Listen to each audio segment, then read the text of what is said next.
नाजरीन, रात का पिछला पहर था और एक 17 साल का नौजवान लड़का एक बंद दरवाजे के बाहर खड़ा हुआ था।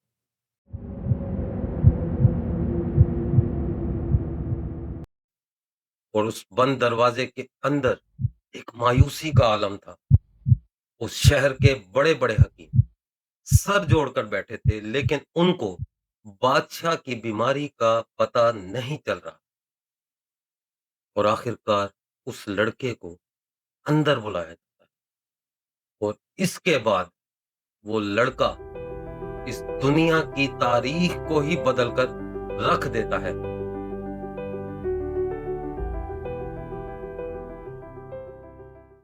आखिर कौन था वो लड़का?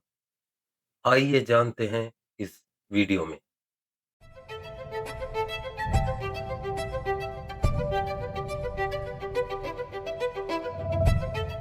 आज से तकरीबन 1000 साल पहले बुखारा के एक शहर में एक बच्चे ने आंख खोली और कोई नहीं जानता था कि ये बच्चा बड़ा होकर दुनिया के बड़े बड़े ज़हीन दिमागों में शामिल होने वाला। उस वक्त वो एक आम सा बच्चा था, लेकिन उसकी एक प्रॉब्लम थी। वो सवाल बहुत ज्यादा पूछा करता। वो सवाल पूछता था कि ये दुनिया कैसे चल रही है और लोग बीमार क्यों होते हैं और ये इल्म किस बला का नाम है। उसको कुछ बातों के जवाब तो मिल गए, लेकिन कुछ बातें उसे बेचैन रखती थीं।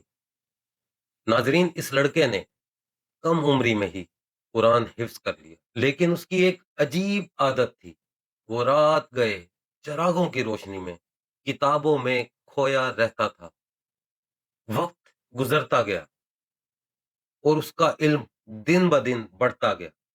और जब वो 17 साल की उम्र में पहुंचा तो उस शहर का बादशाह शदीद बीमार हो गया और ये खबर पूरे शहर में फैल गई, क्योंकि वहां के तबीबों को और हुक्मा को उस बीमारी का इलाज नहीं मिल रहा था।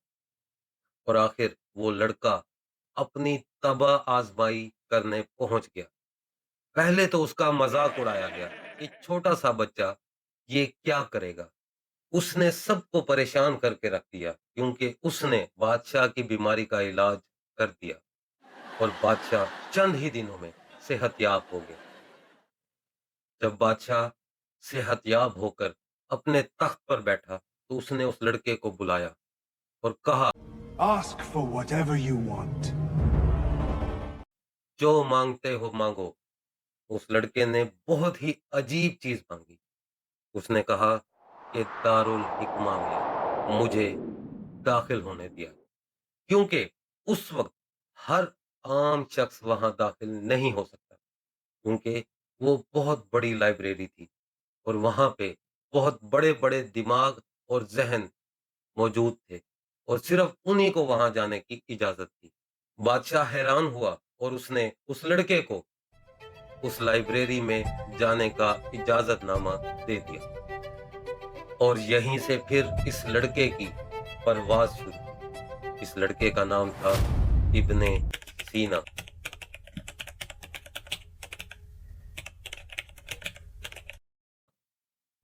इब्ने सीना ने सिर्फ बीमारियों का इलाज नहीं किया, बल्कि उन्होंने इंसानी जिस्म को ही खोल के रख दिया। जब लोग बीमारियों को जादू समझा करते थे, तो इब्ने सीना ऑब्जर्वेशन, डायग्नोस्टिक और लॉजिक पे बात करता था।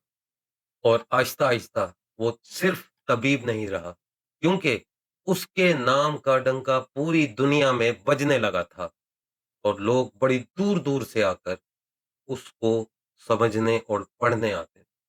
इब्ने सीना कई-कई घंटों तक पढ़ाता रहता था और उसके स्टूडेंट्स उसके गिर्द बैठकर नोट्स लिखते थे, उससे सवाल करते थे और वो तमाम सवालों का जवाब देता। और फिर इब्ने सीना ने एक किताब लिखी। इस किताब का नाम था कानून फिल तिब, जिसमें उसने जिस्म के पूरे आज़ा को ही खोल के रख दिया और मेडिसन का पूरा निज़ाम बनाया। इस किताब में इब्ने सीना ने जिस्म के पूरे आज़ा को ही खोल के रख दिया और उसने डायग्नोस्टिक को यानी कि किसी की बीमारी को समझने के पूरे प्रोसीजर बताए। और एक अजीब वाकया भी उसकी जिंदगी में रूनुमा हुआ। एक शख्स बीमार हो गया और उस शहर के तमाम हुक्मा ने उसको ला इलाज करार दे दिया। आखिर इब्ने सीना पहुंचा, उसको भी उस बीमारी का पता नहीं चला। आखिर उसके जहन में एक तरकीब आई। उसने उसकी नब्ज पे हाथ रख के तमाम शहरों के नाम लेना शुरू किए और एक खास शहर पे आके उसके नब्ज की धड़कन तेज हो गई। फिर उसने लड़कियों के नाम लेना शुरू किए और एक खास नाम पे आके उसकी धड़कन फिर तेज हो गई। और इब्ने सीना ने कहा कि ये बीमार नहीं, ये आशिक है। और आज की मॉडर्न साइकोलॉजी भी इसी फार्मूले पे काम करती है और उसकी हार्ट बीट पे डिसाइड करते हैं कि उसका प्रॉब्लम क्या है।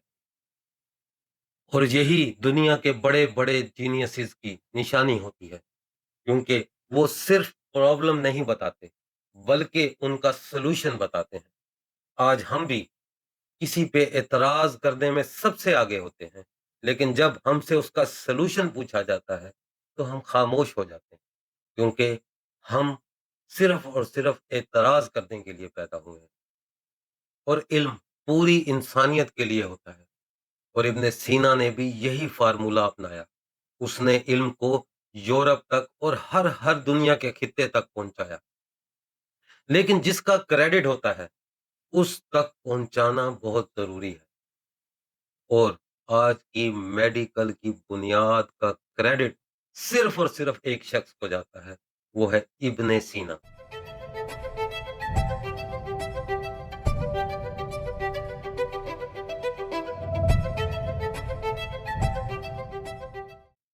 और जीनियस लोगों के जिस्म तो मर जाया करते हैं, लेकिन उनके काम आती दुनिया तक जिंदा रहते हैं।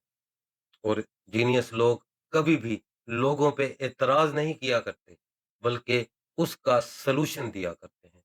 इसीलिए जब आपके सामने कोई प्रॉब्लम आए, तो उस पे एतराज ना करें, उसका सलूशन ढूंढें। इस वीडियो को सुनने के बाद अगर उस पे लाइक, शेयर कर देंगे, तो आपको कुछ नहीं जाएगा। और सबसे अहम बात, कमेंट लाज़मी किया करें, ताकि हमें अपने काम का अंदाज़ा हो और उसकी डायरेक्शन अगर गलत जा रही हो, तो उसको दुरुस्त सिमत में किया जाए। बहुत-बहुत शुक्रिया। अस्सलाम वालेकुम व रहमतुल्लाहि